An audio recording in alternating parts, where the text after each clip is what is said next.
Life of the rich, life of the poor. Roman society was deeply concerned with social status and rankings. In a way, it resembled a tall ladder, with the wealthiest, most powerful people on the highest rungs, and the poorest, least powerful people on the lowest ones. Naturally, people on the lower rungs wanted to move higher up on the ladder. This was difficult, however. Those who tried to raise their status found many obstacles in their path. For this reason, only a small minority of lower class Romans ever managed to become members of the privileged classes. In general, most people simply accepted Rome's rigid class structure and its inequalities as inevitable. Life of the rich. The rich lived, dressed, and even ate differently from the poor.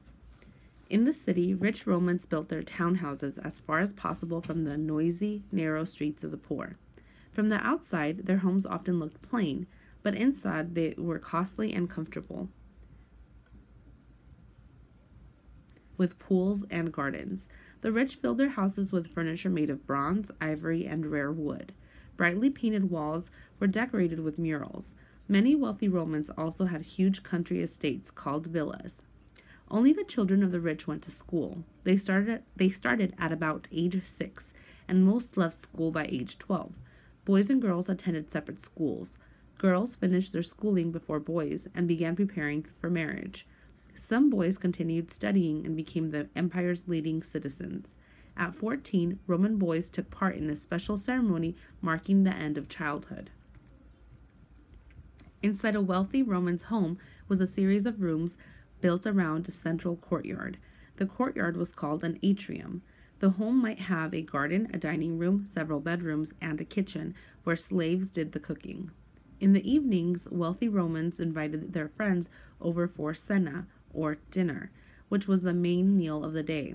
Cena began in the late afternoon and often lasted for several hours and many courses.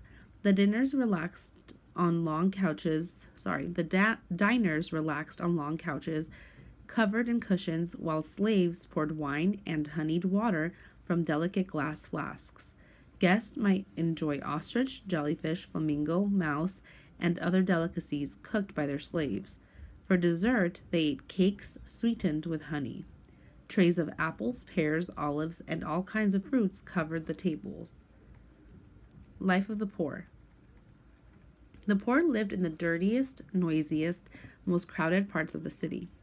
Their houses were poorly constructed, 4- and 5-story apartment buildings that usually lacked heat, water, and kitchens.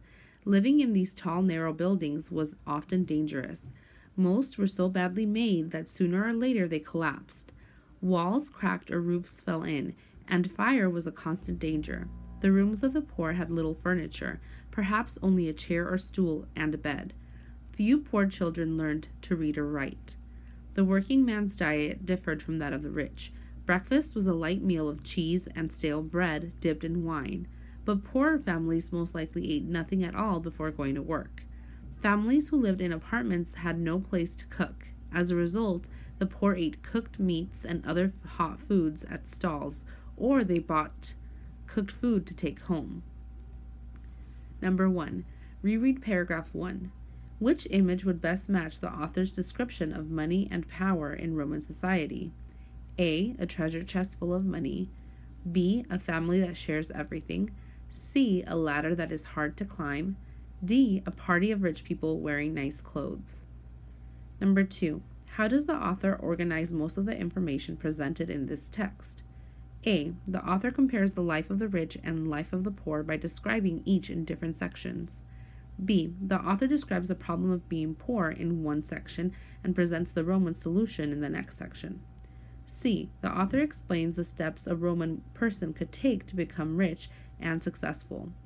D. The author tells readers the causes of why some Roman people were rich and some were poor. Number 3. Which two paragraphs together show the huge difference between how the rich and poor ate in Rome? A. Paragraph 3. B. Paragraph 4. C. Paragraph 6. D. Paragraph 7. E. Paragraph 8.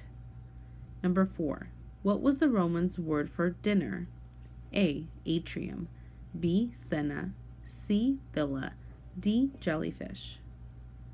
Number 5. What is the most likely reason the author included more paragraphs to describe the life of the rich and fewer paragraphs to describe the life of the poor? A. Wealthy Romans had many more options and privileges compared to poor Romans. B. The author thought the readers would want to read more about the rich Romans. C. Poor Romans were not as important as wealthy Romans. D. The author could not find as much information about poor Romans when researching.